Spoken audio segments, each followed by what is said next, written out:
حبيب إله العالمين أبي القاسم المصطفى محمد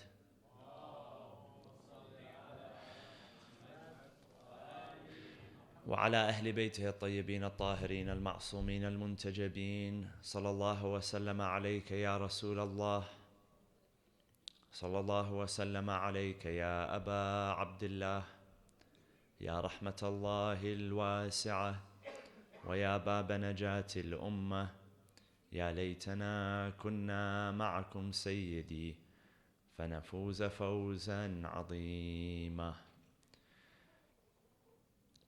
قال الله في كتابه الحكيم بسم الله الرحمن الرحيم وكذلك مكنا ليوسف في الأرض يتبوأ منها حيث يشاء نصيب برحمتنا من نشاء ولا نضيع أجر المحسنين.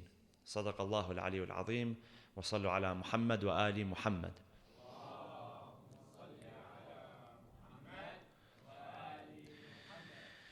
Chapter 12 of the Holy Quran, Surah Yusuf, is nothing short of a masterpiece. Of course, the entire Quran is a literary masterpiece. But specifically,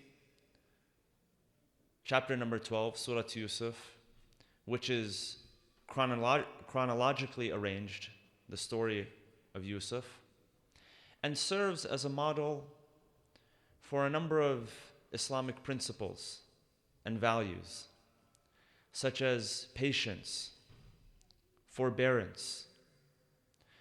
Much of the artistic commentary that's found on the Quran pertains to this chapter. Principles of management, leadership, and governance are also to be found in this chapter. And Allah subhanahu wa ta'ala says, وَكَذَلِكَ مَكَّنَّا لِيُوسُفَ فِي الْأَرْضِ. Makkanna comes from the verb tamkeen, which means to empower, to give power to someone, or to establish. And the verse or the word appears a number of times in the Holy Quran. For instance, in chapter 22, Allah subhanahu wa ta'ala describes the believers. They say that power, when someone is given power, power reveals your true self. Power reveals your true nature. So a forgiving person, by nature, will remain a forgiving person, even if they attain power. A generous person can remain generous, or maybe become more generous when they attain power. So power tends to reveal what is truly on the inside. So Allah subhanahu wa ta'ala says in chapter number 22, الَّذِينَ إِن مَكَّنَّاهُمْ فِي الْأَرْضِ أَقَامُوا الصَّلَاةَ وَآتُوا الزَّكَاةَ. There are people that are driven out from their homes, so they have been oppressed, meaning that they have been stripped of any sort of power. But if we gave them power, if we gave them authority and influence, أَقَامُوا الصَّلَاةَ وَآتُوا الزَّكَاةَ. They would establish the prayers. They would not abandon the prayers. And they would give charity. They would not take from people. Likewise, the Quran shows us the contrary. In chapter number 6, there's a general address that says, أَلَمْ يَرَوْا كَمْ أَهْلَكْنَا مِنْ قَبْلِهِمْ مِنْ قَرْنٍ مَكَّنَّاهُمْ فِي الْأَرْضِ مَا لَمْ نُمَكِّنْ لَكُمْ. Have they not seen, have the people not seen how we have destroyed and annihilated? And it's not so much that God has destroyed or annihilated them, but themselves through their own practices, their self-destructive practices, have destroyed themselves, have annihilated themselves. And these were people who were, the Quran says, مَكَّنَّاهُمْ فِي الْأَرْضِ مَا لَمْ نُمَكِّنْ لَكُمْ. O you who the verses are speaking to, those people had more power and more authority than you have. In another chapter, Allah subhanahu wa ta'ala says in chapter number 46, describing the tribe of Ad. The tribe of Ad were an Arabian tribe. And their prophet that was sent to them was the Prophet Hud. And Hud has an entire chapter dedicated to him in the Quran. He says, لَقَدْ مَكَّنَّاهُمْ فِي مَا إِن مَكَّنَّاكُمْ فِيهِ, meaning that we gave them power, we gave them authority in a way that we did not give you power and authority, but they misused it. These were the great people of Ad. التي لم يخلق مثلها في البلاد, the Quran says. إرم ذات العماد, their city went by the name of Iram. التي لم يخلق مثلها في البلاد. Allah says there was nothing like the city that they had built. And there are some descriptions of what that city looked like. Towers and pillars made of all sorts of fine materials. And they themselves were, according to the Quran, a very great people. They were larger than life. But they misused their power. They misused what God gave them. And so it all came crashing down. So there is good empowerment in the Quran where Allah subhanahu wa ta'ala says we give people certain power and they make good use of it. And some people, we give them power and they abuse it. Likewise, when you look at some families, one father, he may use his influence to influence his children in a positive way. And one father may use his authority to stronghand his children and to break them. And he misuses it. And you see the jails and the penitentiaries today are full of men and women whose parents, either the mother or father, and most of the time it's the father, unfortunately, who misuses the relationship. They're an authority figure, but they misuse it. So with great power comes great responsibility. And that's why we have to ask ourselves that if we want God to empower us, if we want God to establish us, you want the right people to come in your life. You want more money, a bigger paycheck. You want a better position at your work, in your career. You want your business to expand and do well. The question is if God empowers you and God establishes you in the earth, are you going to be like the people of Ad? Or are you going to be like the people who he has described, such as Yusuf? وَكَذَلِكَ مَكَّنَّا لِيُوسُفَ فِي الْأَرْضِ يَتَبَوَّأُ مِنْهَا حَيْثُ يَشَاءُ. That he had exercised his influence and authority in such a way that he can travel the entire land, the land of Egypt, and live wherever he wanted to. And he would be welcomed. And he would still retain his power and his authority. The Prophet Yusuf alayhi salam, one thing that was particular about him is that he spent a lot of time in seclusion and solitude. Some of it was involuntary, but some of it was voluntary. So the times that were involuntary was what? When he was thrown down, when he was tossed into the well by his brothers who sold him out of jealousy. That was not voluntary. It's not something that he willfully participated in.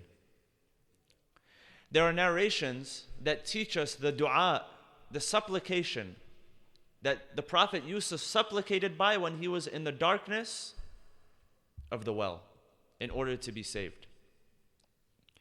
But he spent time in seclusion, and when you find some of the greatest leaders, some of the greatest world leaders, and some of the most influential people, they spent time in a solitary state, in seclusion, so that they can reflect, they can contemplate.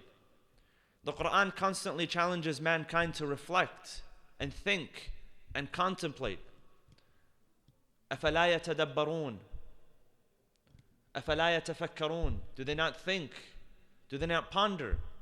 Do they not contemplate? And sometimes in order to do that, you need to get away from distractions. You need to put the devices away sometimes. You know, they did research that shows that when you get a notification on your phone, when you get pinged, and it happens on a continuous basis, the chemicals that are released by your brain are the same chemicals that are released when you take certain drugs. It's the same feeling. That's why a lot of people, the first thing that happens when their phone pings, when they get a notification, is they have to check the notification. There was someone who was saying one time, he was recommended that, what do most people do? The first thing that when they wake up in the morning is they check the notifications on their phone. And they start scrolling through social media, through Snapchat and Instagram and Facebook and everything else, and WhatsApp, and opening up the videos and listening, and they spend 20, 30 minutes, sometimes an hour in bed doing that. He says, well, what you're doing when you do that, he says, you're inviting all of those people into your bedroom first thing in the morning. Imagine inviting those people first thing in the morning, before you've even washed your face or brushed your teeth. You're interacting with the outside world. So he was encouraging the habit of not going to your phone first thing in the morning. So sometimes we need to be in seclusion and in isolation. And this is exactly what our Prophet Muhammad sallallahu alaihi wasallam did.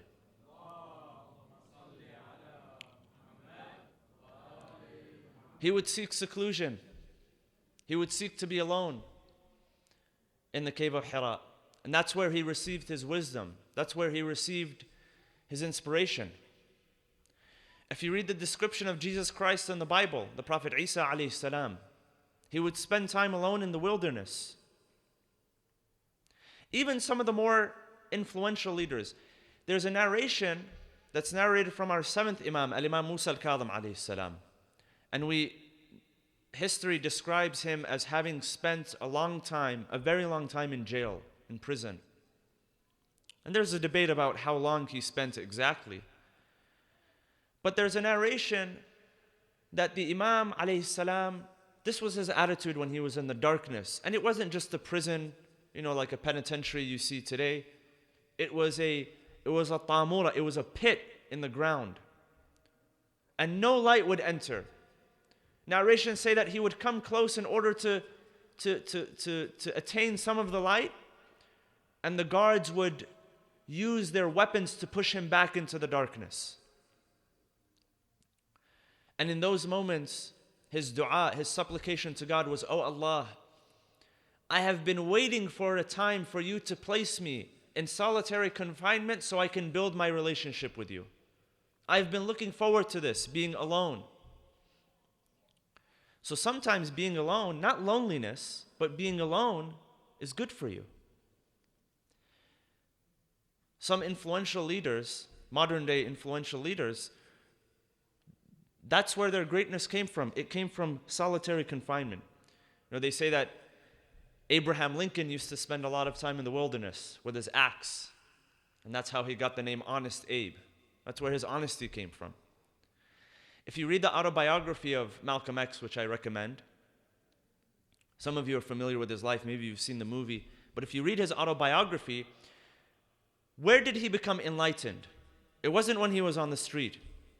It was finally when he was in prison, when there was no more bad activity to engage in. So he writes in his autobiography that I went to the prison library and I read every single book that was there. Any book that I can get my hands on. He came out a completely different individual. He began to grow. He realized that he had this hunger inside of him for literacy and for learning and for enlightenment. But because he was out in the streets, all he could do was hustle and make money. But he found his true purpose once he was alone, in prison.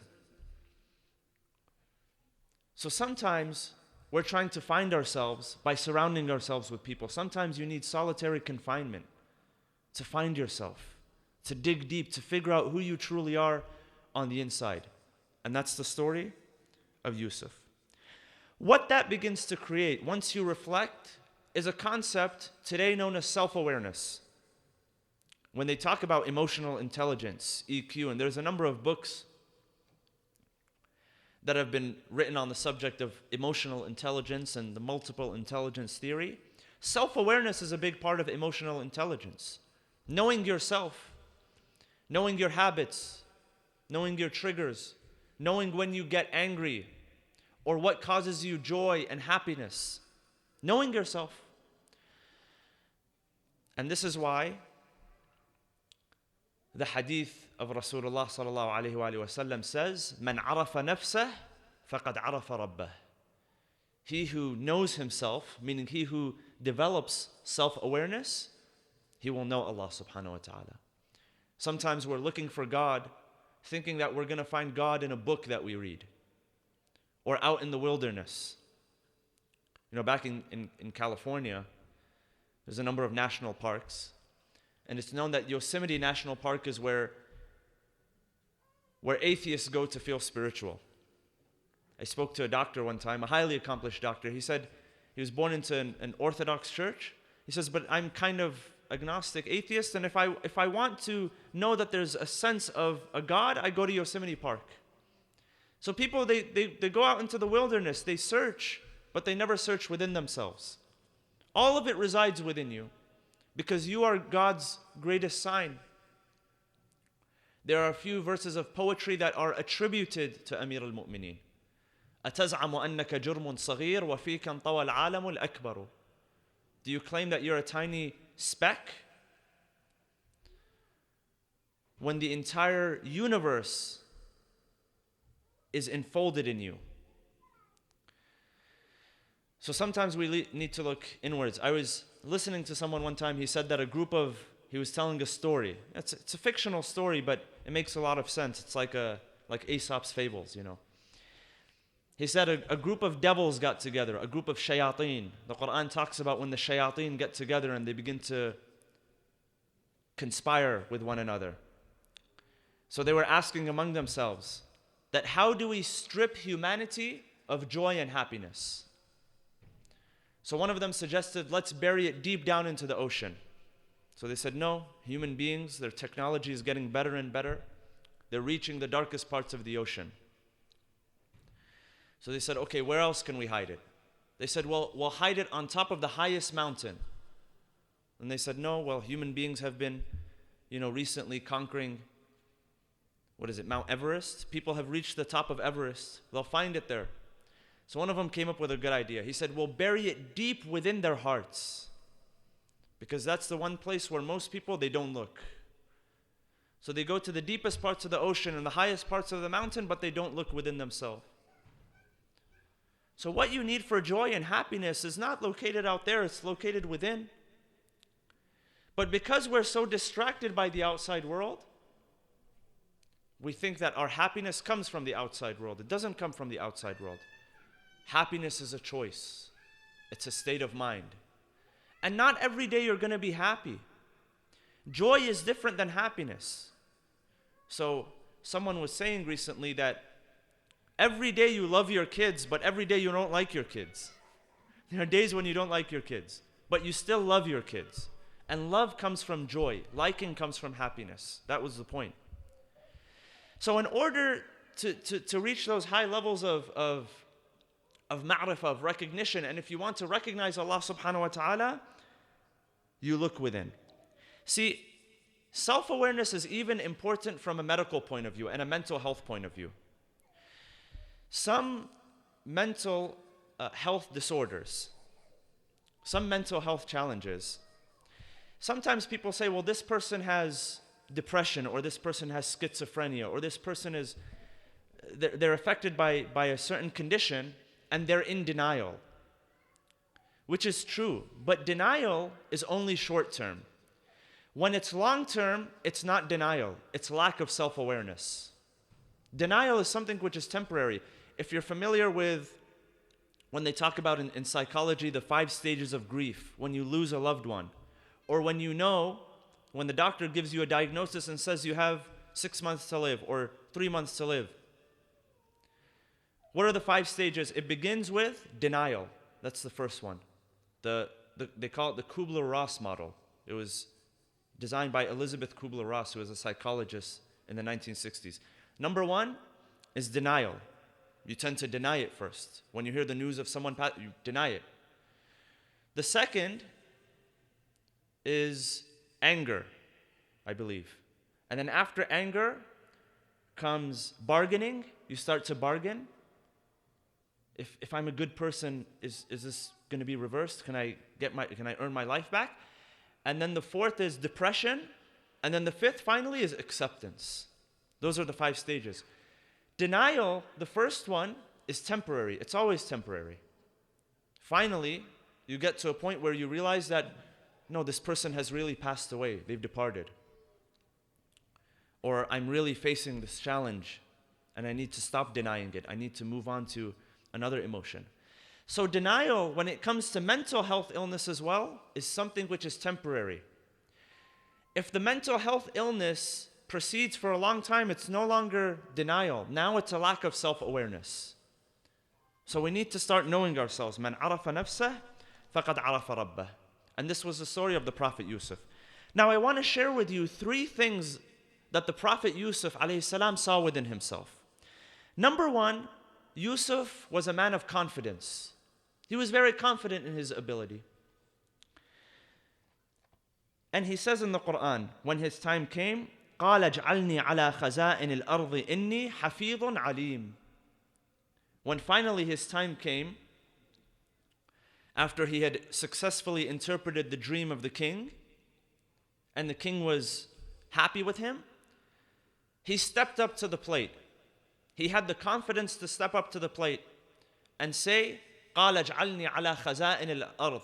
Make me in charge of the storehouses where you keep the food that you harvest, your treasury. إِنِّي حَفِيظٌ عَلِيمٌ. I am a good keeper and I am knowledgeable in these affairs. So this shows us that Yusuf, number 1, had confidence. Even though he had just come out of jail, he was straight out of the prison, he was straight out of the can. But he had enough confidence in his ability. So how do you gain confidence? How does a person become confident? Is it a commodity that you could just walk into the supermarket in aisle 7, 3rd row up, grab a can of confidence? Doesn't happen that way. Number 1, confidence happens through a skill set that you build. I'll give you an example. They say that the most feared thing, I don't know how accurate this is, but they say that the most feared thing is public speaking, standing in front of people and speaking. It's what terrifies people the most. One of the things that terrifies people the most. Well, how do you become confident in public speaking? If you ask anyone who's a public speaker or a public presenter about their first time, I can tell you for myself, my knees were shaking like this. I was standing behind a podium like this one. But your confidence builds the more you do something. So you commit yourself to a skill set. Confidence doesn't also come from knowledge. Confidence is also related to wisdom. There's a difference between knowledge and wisdom. So you have information, and then you have knowledge, and then you have wisdom. There's a difference between knowledge and wisdom. Knowledge, I'll give you an example to show the difference between knowledge and wisdom. Knowledge is if you ask, is a tomato a fruit or a vegetable? What's a tomato? Is it a fruit or a vegetable? No, it's a fruit. It's a fruit. It has citric acid. So knowledge is knowing that tomato is a fruit. Wisdom is that you don't put tomato in a fruit salad. I mean, in today's world with vegans and everything, you put anything in anything. But normally when you think of fruit salad, you don't put tomato, even though it's a fruit. So wisdom is knowing where to apply the knowledge. Wisdom is knowledge in application. Knowing where to put everything in its space. Why is this important? Because sometimes, when it comes to our personal decisions, don't just base your personal decisions off of knowledge. Base it off of wisdom. Sometimes I get the question, is something halal or haram? And although something being haram is a good enough reason to stay away from it, sometimes people require a little bit more convincing. Or they ask, is something halal? And if the answer is yes, that's knowledge. But knowing whether that thing is right for you at that moment, that requires wisdom. So one of the examples that I get a lot, and I'll just say it, I might get heat for this, but people ask, especially young men ask me these days, are tattoos halal or haram? There's an answer for that. The reality is there's an answer for that. But if you're going to base your life only off of something, and it's very convenient because a lot of the times that's the only, well, I won't say that. I can't judge people's intentions. So what I try to get people to understand is you need to base your decisions more than if something is just halal or haram. Maybe it's halal, but it's not the right thing for you to do because it doesn't match with your image, your public image. That is wisdom. That's basing your decision off of principles. Now, if it matches your public image, go ahead, do whatever you want. But it's not the wise thing to do. In life, what's going to move you forward is not just knowledge. Wisdom is going to move you forward. There's a very successful entrepreneur. Some of you have probably heard his name, Ray Dalio. He wrote a book called Principles. Ray Dalio, when he was 26 years old, started the most successful, what was to become the most successful hedge fund management company in the United States, Bridgewater Investments. The man is a multi-billionaire. And in his book, Principles, he says, people think that I'm smart. He says, I'm not very smart. He says, what causes my success is not the information that I have. It's the foundation and the principles of how I make decisions when I don't have information, which is wisdom. It's looking beyond just the information. So confidence is also related to that. So having confidence, part of wisdom is confidence. So how do you get confidence? Number one is by increasing your self-image. So how do you increase your self-image? There was an author who was a plastic surgeon in the 1940s. His name is Maxwell Maltz. And he wrote a book on psychology, psychocybernetics. Plastic surgeon writing a book on psychology. And the reason he wrote the book is because he says that when I would work on people, when I would change their nose or their ears or their smile or other parts of the body, generally they would feel better about themselves. Most patients, they would feel better. A portion of them, they didn't feel better about themselves at all. So it began to interest me. Did I do the surgery wrong? What's going on? And he realized that those people, that it didn't change their image at all, didn't change their happiness, it had nothing to do with their outer appearance and everything to do with their inner appearance. So he said these people, they didn't require an outside facelift, they required an inside facelift. He said some people would come to me and they would say, "Doctor, I want you to fix my nose." And he would tell them, "There's nothing wrong with your nose. It's an average size nose." Or my ears. Say, "There's nothing wrong with your ears. It's average size. It looks good." Against his judgment as a surgeon because he can make money off of it. But he says that you don't need a facelift. You need a spiritual facelift. You need an inside facelift. That's self-esteem. Number two, it comes from your association. The people that you hang out with. They affect your self-image and your self-esteem like nothing at all. And the Prophet Yusuf alayhi salam teaches us an example about that. When he was given the choice to associate with people who were enticing him to do evil or be by himself, his response was قَالَ رَبِّ السِّجْنُ أَحَبُّ إِلَيَّ مِمَّا يَدْعُونَنِي إِلَيْهِ. That I would rather be in prison, I would rather be alone, I would rather be in solitary confinement than be with people who are going to corrupt my character and corrupt my decision. There's a verse in the Bible that says bad company corrupts good character. You may have good character, but if you're surrounded by bad company, it's going to corrupt your good character. Likewise, it corrupts your self-image. It corrupts your self-esteem. So whatever you put in the brain, and I mentioned the other day in computer science, the principle of GIGO, garbage in, garbage out. If you put nonsense data into a computer, nonsense data is also going to come out of it. GIGO.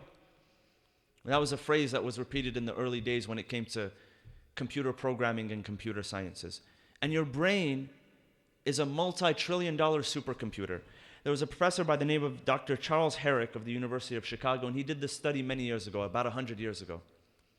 He revealed that the brain, the human brain, has about 10 to 14 billion nerve cells just in the cerebral cortex. And they're not arranged haphazardly. They're all arranged systematically. More than any other supercomputer that you can think of. So if a computer, garbage in, garbage out, what happens to the brain? Garbage in, garbage out. And that comes from your association.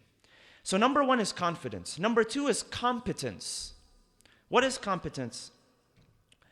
Competence is knowing that you can deliver. And that comes from his statement, قَالَ اجْعَلْنِي عَلَى خَزَائِنِ الْأَرْضِ إِنِّي حَفِيظٌ عَلِيمٌ. Like I said, there's a difference between knowledge and wisdom. There's an abundance of information out there. You can Google anything and get information about anything. But what people are starving for in today's day and age is not just information. They want the truth. The truth is not just information. The truth is higher than information. The truth is higher than even knowledge. So truth becomes manifested through people. People who actually have fruit on the tree in the area that they claim to be an expert in. That's called competence. You build competence over time. I want to share a narration with you. This is from Imam Ali alayhi salam. He says, مَنْ رُفِعَ بِلَا كِفَايَةٍ وُضِعَ بِلَا جِنَايَةٍ. A person who is lifted, a person who is exalted to a position without having the requirements, without having the competence, they will fall وُضِعَ بِلَا جِنَايَةٍ, even though they don't commit a crime, even if they don't do anything wrong. So sometimes we promote people that have a lot of fruit but no root. There's a lot of fruit on the tree, but there's no roots that are inside the ground. That happens when we begin to idolize people. That's idolatry. Idolatry is being attracted to the root that has no fruit. When we idolize people because of their presentation skills, because of their voice, because of this, because of their appearance, because of their attitude and the way they walk and the clothes that they wear. مَنْ رُفِعَ بِلَا كِفَايَةٍ وُضِعَ بِلَا جِنَايَةٍ. Those very same people, when we lift them and when they exalt them, they will come crashing down. And this can happen in any field, even in the field of Islamic education. So competence is very important. And the third is trust, amana. Trust is the glue that brings relationships together. And when the king found that Yusuf was trustworthy, he said, قَالَ إِنَّكَ الْيَوْمَ لَدَيْنَا مَكِينٌ أَمِينٌ. That number one, you are makeen, going back to that idea of established and empowered. We've established you, we've established your position, we're empowering you, and you have proven yourself to be ameen, trustworthy. These are three characteristics of a leader: confidence, competence, and trust. Rasulullah sallallahu alaihi wasallam was known as as-sadiq al-amin, the truthful one, the truthful, trustworthy one. Musa alayhi salam was described in the following way: إِنَّ خَيْرَ مَنْ اسْتَأْجَرْتَ الْقَوِيُّ الْأَمِينُ. When the daughter of Shu'aib saw his conduct, she went back to her father and she said, "Oh father, the best type of person that you can employ is someone who is qawi, strong, and ameen, someone who is trustworthy." And then they got married because she saw those characteristics within him. Jibreel is also described as الروح الأمين. نزل به الروح الأمين. So being a person of trust. So when we think about leadership, we need to think about qualities that are rooted in the Quran. And of course, the chapter, Surah Yusuf, there are many, many more lessons to be derived out of that, but those are the ones that I want to share with you. And tonight we are in a night that we commemorate a person who brought all those characteristics together in the persona of one human being. One who was confident, one who was competent, one who was strong, one who was trustworthy, one who was established, firmly rooted, one who you can say his existence was engineered and designed to serve a specific purpose on the day of Ashura. And we understand that from the conversation that his sister Zainab alayhi salam had with him the night of Ashura, when she saw him standing outside of the tent, Qamar al-Ashira Abu al-Fadl al-Abbas, and she was older than him in age, and she engaged him in conversation. She told him the story of how he came to be. She told him the story of his mother al-Banin, a lady that was hand-selected, hand-picked from the background that she came from. I mentioned the hadith yesterday. The Prophet says, اختاروا لنطفكم فإن العرق دساس. That she was picked for a specific purpose because she came from a family that were known for their courage, their valiance, their bravery, so that she can produce sons that would stand by the other sons during a time of calamity, during a time when they were needed the most. And she has this conversation with him as his sister. She reminds him exactly why he was chosen. And Abu al-Fadl al-Abbas alayhi salam did not shy away from his responsibilities on the day of Ashura. His brother Imam Hussein alayhi salam, he placed him right at the center. The camp of the Imam had a right flank, it had a left flank, and it had a center. And he placed his family at the center. And the standard bearer at the center was Abu al-Fadl al-Abbas alayhi salam, standing there like a watchguard, defending his brother, defending the women folk. And Imam Hussein alayhi salam on the day of Ashura, he needed all of the strength that he could get to witness what he was witnessing. And so after the companions had gone out into the battlefield, narrations tell us that the first from the men of Banu Hashim was Ali al-Akbar. So even after Ali al-Akbar, Abu al-Fadl al-Abbas was one of the last to go out into the battlefield. And he went out into the battlefield, and his initial request from the Imam was to go out and bring some water back to the children. Not to go out and fight, but to bring some water. The Imam could not even imagine losing his brother. But after much negotiation, the Imam turned to him. He said to him, أنت حامل لوائي والعلامة من بعدي. He says, you are my standard bearer. You are the one that carries my flag. If you are to fall, who is going to carry my standard after you? But Abu al-Fadl al-Abbas, he insisted to go out into the battlefield to fetch some water. So he mounted his horse, like the prince that he was, with full courage and bravery and valiance. He went out towards the battlefield, and he specifically directed himself towards the river.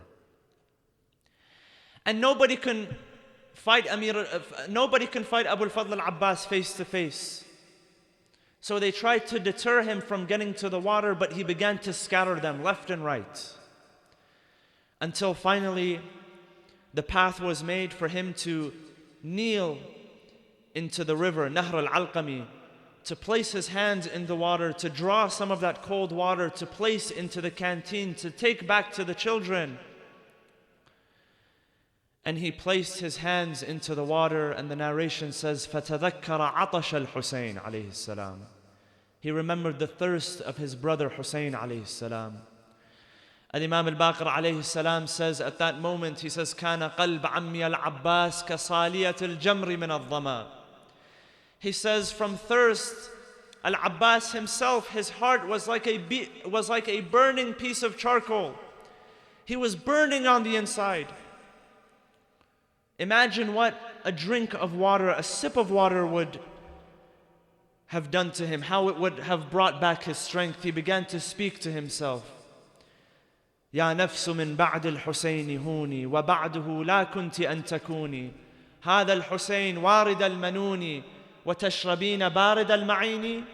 How, O nafs, O self, how can you get yourself to drink from this cold water while your brother Hussein is thirsty, in a state of thirst? So he let the water go. From drinking it, he poured, he filled the canteen, and he took the canteen, he mounted his horse in order to go back to the camp of Imam Hussein so that he can deliver water to the children who had been thirsty for a number of days. To his brother, Umar ibn Sa'ad began to turn to the army. He began to tell them, what is wrong with you? Do you know what will happen to the sons of Hashim if they are able to regain their strength through this water? Attack him. So they began to surround him.